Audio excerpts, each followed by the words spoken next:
So the prostate is a gland only found in men. And it's a very small gland, present even from a boy is born, but increasing in size as they get older.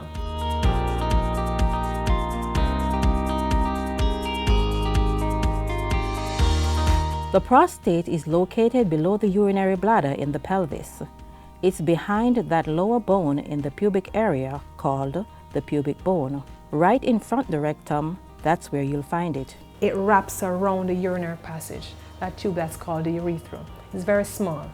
People talk about it being the size of a walnut. If you know what a walnut is, it's quite small, but increasing in size exponentially as men increase over the age of 40 years. Now it has a function, and we say in broad terms it's an accessory gland of male reproduction. It aids in the reproductive process by forming approximately 20% of the fluid found in semen. Now, you can live healthily without a prostate, but in its absence, you would not have normal reproduction functions. It's important to note, though, that prostate health is threatened by several risk factors due to lifestyle choices and just life in general. So there are three major conditions that tend to affect the prostate gland. And I like to say that there are three major conditions, not only cancer, because men like to say, I have prostate, and in their mind they mean prostate cancer. But firstly, all men have a prostate. And prostate cancer, yes, is one of the common conditions affecting it, but there are others. And probably even a little bit more common is an enlargement due to age. We call this benign prostatic hyperplasia, or BPH for short. There's also an infection or inflammation that can affect the prostate. We call that prostatitis.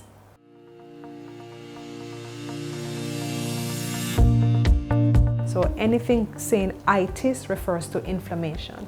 So this condition leads to pain either on urination or pain in the lower area overlying the bladder, or pain in the back, pain in the testes. It can make the man have blood in his semen sometimes, even blood in the urine. There are different types of prostatitis. There's an acute type that may be associated with a fever, chills, sweats, rigors, which needs to be treated emergently. Or there may be a chronic type where the man has this chronic pain and chronic urinary tract infection. Every time he does a urine test, it shows that there's an infection there. Or there may be no bacterial infection, but there's just inflammation and pain, for which he may need anti-inflammatory medication or painkillers.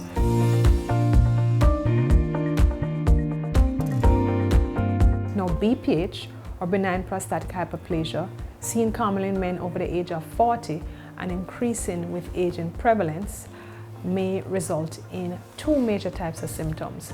There may be symptoms in trying to get that urine out. So the flow may be weak, or the man may get the urge to urinate, but when he goes, he has to delay or wait, or he has to strain, or he feels like everything is not coming out all at once. Or there may be the symptoms related to being able to hold the urine, where he may find that he's going very often, daytime or in the nights, it wakes him up a lot. Or the worst or most severe thing is that he may not be able to pass urine. We call that in Jamaica stoppage of water, but it's really urinary retention.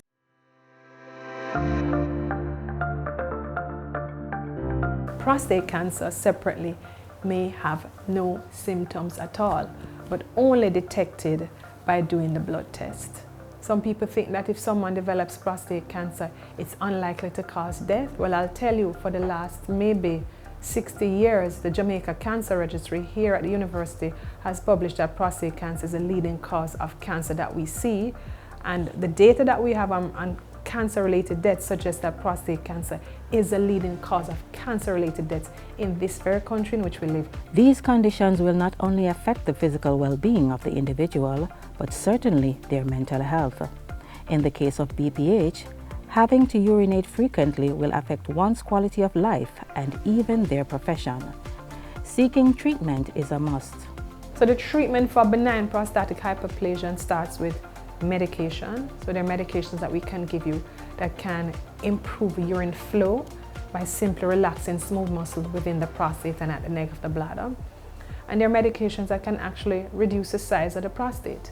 And those two groups of medication can be combined and give men good, long-lasting effect on flow rate and improve their lifestyle and their quality of life. There are instances in which a patient may not respond to medication. In these cases, minimal invasive surgery is pursued. So rather than cutting, what we do is go in endoscopically through the male urethra that runs through the penis, and we resect the prostate. And this is something that is done under anesthesia. It's called a transurethral resection of the prostate, or TURP for short.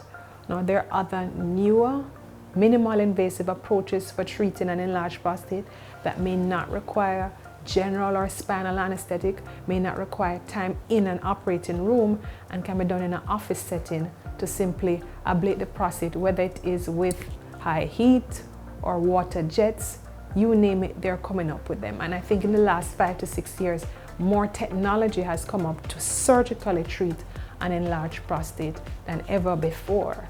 And I think these are good because it avoids anesthetic risks, it avoids hospital time, and people can get up and back to their normal lifestyle sooner than later. Having regular visits with one's doctor should be a calendar event.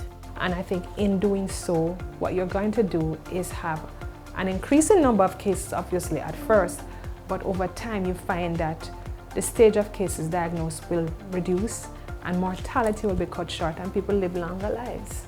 So there's a definite benefit.